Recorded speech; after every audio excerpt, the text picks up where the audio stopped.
Greetings and welcome back to our channel, where we dig deeper, uncover the untold stories, and bring you the truth behind the headlines. If you're new here, don't forget to hit that subscribe button, tap the notification bell, and join the growing community that's always a step ahead of the news curve. Now, let's dive into the latest controversy that's been setting political circles ablaze in Uganda. The appointment of Fred Nyanzi to a new senior advisory role has sparked a wildfire of suspicion, outrage, and speculation across political lines.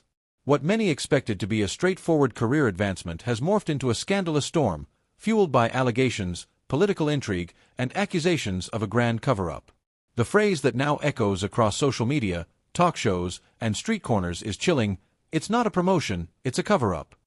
Fred Nyanzi, widely recognized as a close ally and brother to National Unity Platform, NUP, President Robert Kyagulanyi Ssentamu, aka Bobi Wine, has long been a figure who carries both political weight and controversy in equal measure. His recent reassignment, which on the surface seems like a reward or strategic deployment, has now come under intense scrutiny following explosive revelations involving his son and a suspected link to none other than President Yoweri Museveni himself. The rumors that ignited the firestorm began when investigative whispers started surfacing that Nyanzi's son had been allegedly involved in backdoor communications with State House operatives. The murmurs escalated into loud questions when reports claimed that the young Nyanzi had been seen at events and private meetings known to host high-ranking officials aligned with the ruling National Resistance Movement, NRM. For a family whose public image has been staunchly anti-regime, the optics of any connection to Museveni's inner circle are beyond damning. As the pieces of the puzzle began to align, the timing of Fred Nyanzi's new role raised eyebrows. Announced barely days after the initial leak of his son's alleged ties to Museveni's operatives, the move is now being interpreted not as a strategic promotion, but rather a calculated effort to quell the rising storm and redirect public attention. Critics, particularly those within the opposition and civil society, are not buying the narrative of merit-based elevation. They argue that this is a clear attempt to shield Nyanzi from scrutiny and potentially insulate the entire NUP hierarchy from deeper embarrassment. Social media, which has become the heartbeat of Uganda's political commentary, has exploded with reactions. Hashtags accusing the NUP leadership of hypocrisy have trended for days. Memes, threads, and audio spaces are brimming with fiery debates. Was Nyanzi's son a planted agent all along? Is this a case of betrayal within the ranks of the opposition? Or are we witnessing a sophisticated campaign to fracture the unity within NUP from the inside out? Fred Nyanzi himself has maintained a firm stance of denial. In a brief media appearance, he dismissed the allegations as malicious lies and diversionary tactics aimed at undermining the struggle for liberation.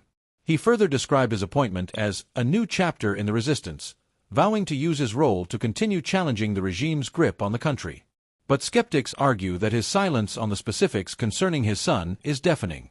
If there is truly nothing to hide, why has the family not addressed the Museveni link directly?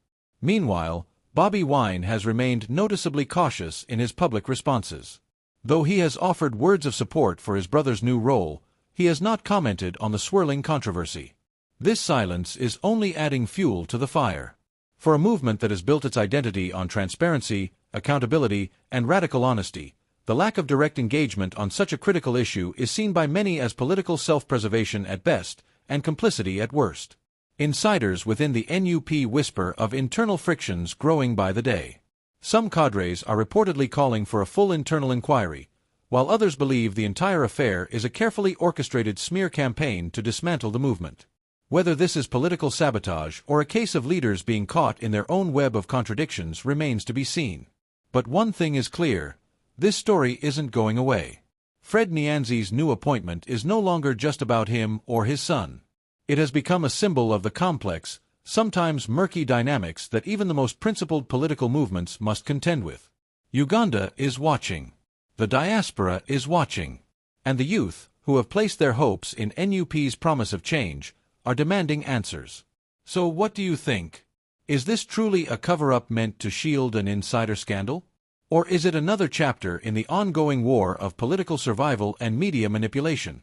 Let us know your thoughts in the comments below. Before you go, make sure you subscribe to the channel if you haven't already, smash that like button if you appreciate independent analysis, and share this video so the truth reaches every corner of Uganda and beyond. Stay tuned for more breaking stories and deep dives, because the people deserve to know what's really happening.